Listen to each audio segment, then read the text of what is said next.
ጌታችን መድኃኒታችን ኢየሱስ ክርስቶስ በተሰቀለ በ3 ሰዓት ነው የሞተው። በስንት ሰዓት? በነገራችን ላይ በታሪክ መስቀል ላይ ተሰቅሎ በ3 ሰዓት የሞተ ሰው የለም።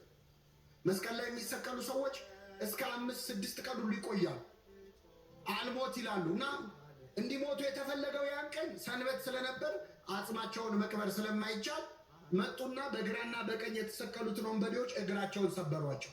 እግር የሰበሩ ለምንድን ነው? መስቀል ላይ የተሰቀሉ ሰዎች በእግራቸው ከፍ ብለው ነው የሚተነፍሱት። እግራቸው ከተሰበረ መተንፈስ አይችሉም፣ ይሞታል።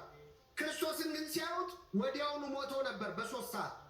ለምንድን ነው ክርስቶስ ወዲያው የሞተው? ከዛ በፊት 6666 ጊዜ ምን ብሏል? ተገርፏል። አጥንቱ እስከሚታይ ተገርፏል።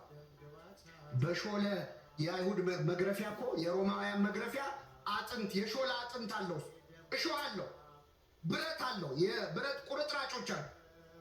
እላዩ ላይ ሲያርፍ ስጋውን እየነጨ ነው የሚነሳ። አንዳንዴ ሲገርፉት ስጋውን ይነጭና በጣም ብዙ ስጋ መግረፊያው ላይ ስለሚኖር መጀመሪያ መግረፊያውን አራግፈው ነው ድጋሚ የሚገርፉት።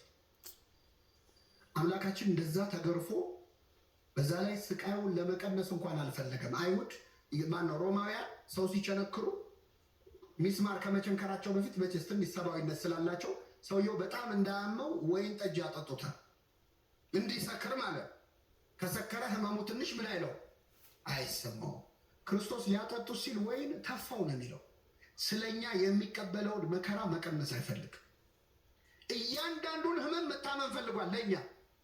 ስለዚህ ተፋው። ሐሞት ነው የጠጣው እንጂ ወይኑን ግን ተፋው ነው። ወይን ዘያስቆዝዝ ይላል። የሚያደነዝዝ ወይን አልፈልግም፣ ተፋው። ስለዚህ ክርስቶስ በዛ ሁሉ ስቃይ ላይ ሆኖ በ3 ሰዓቱ ሞተ። ክርስቶስ በተሰቀለ ሰዓት ሐዋርያቱ በዛ አልነበሩ ከዮሐንስ በስተቀር።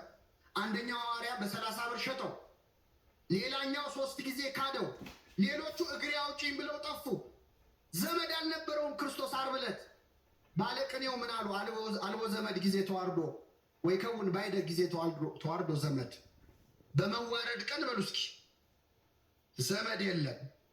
አዎ በክፉ ቀን ዘመድ አለ። የደስታ ቀን የሚያጅቡን ሰዎች ባለን ጊዜ አይዞ አይዞ የሚሉን። ክርስቶስ አሳና እንጀራ ባበረከተ ጊዜ እኮ ዘመዱ ብዙ ነበር አይደል?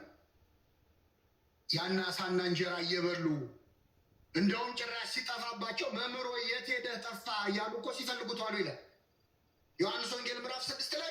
መምህሮ የት አደርክ ሲሉት ነበር። የጠገቡ ቀን ሁሉም ወዳጆቹ ናቸው። አሳና እንጀራ ሲያበራ ፊቱ እንደ ፀሐይ ሲያበራ በታቦር ተራራ ላይ ጴጥሮስ፣ ዮሐንስ፣ ያዕቆብ በዚህ መሆን ለእኛ መልካም ነው ሲሉ ነበር። በቀራንዮ ግን በዚህ መሆን ለእኛ መልካም ነው አላሉ። እግሬ አውጪኝ ብለው ጠፉ። ብቻውን ነበር ክርስቶስ፣ ዘመድ አልነበረው። ሁላችሁ ብቻዬን የምትተውኝ ሰዓት ይመጣል ብሎ ነግሯቸው ነው። ለምደነው ነው እንጂ እኮ ደም በደም ሆኖ እያዩ ማመን ይቻላል ወይ ክርስቶስ?